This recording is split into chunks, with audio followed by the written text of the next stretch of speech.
Do not throw away your soap cutout after cutting your soaps. Here is another video on soap rebatching. Welcome back to Soaps by Chinwe. Let's get started as I take you through the whole process.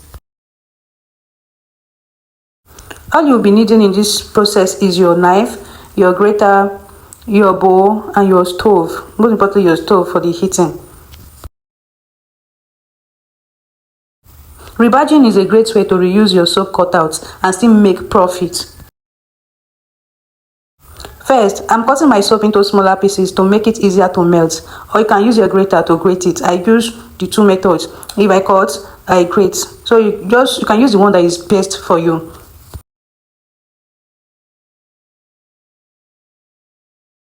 Today I will be showing you how I rebatch leftover soap pieces into beautiful new bars.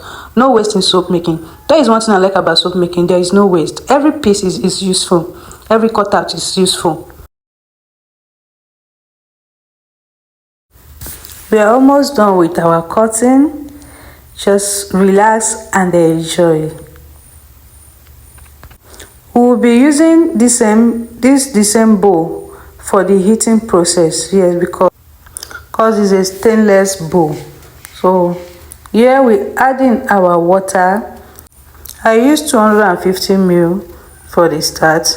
So with time you'll be adding, when you transfer your soaps, you add them batch by batch. You add, then when those ones have melted, you add a little water, then you add your soap again. You add your soap cutout in batches. The water helps the soap to melt smoothly. So make sure you stir continuously so it doesn't burn. You will notice the texture becoming soft and moldable. Please, when stirring, don't overstir your soap. Just stir it with caution. When the soap melts, you add, just like that. You add in batches. It melts, you add. It melts, you add.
Now it's time to add our soap booster. You know, when you're rebatching a soap, you need to add foam booster so that you will not lose the quality of the previous soap, so that you can still maintain the quality of the soap.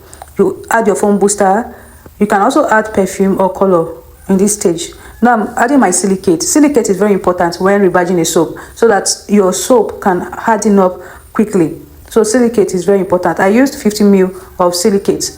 Then the foam booster, I used 60 ml for the foam booster for this process. So you still need to add all those things. Perfume and colors are optional. If you want to add, this is the best time to add your perfume and your color. Now let's pour in our butter into the mold.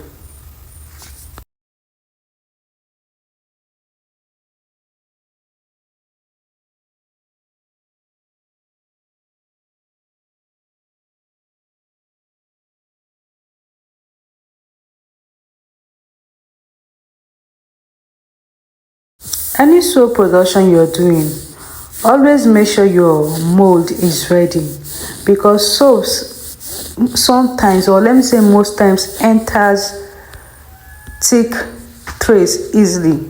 So you set your mold and everything and keep before doing any production.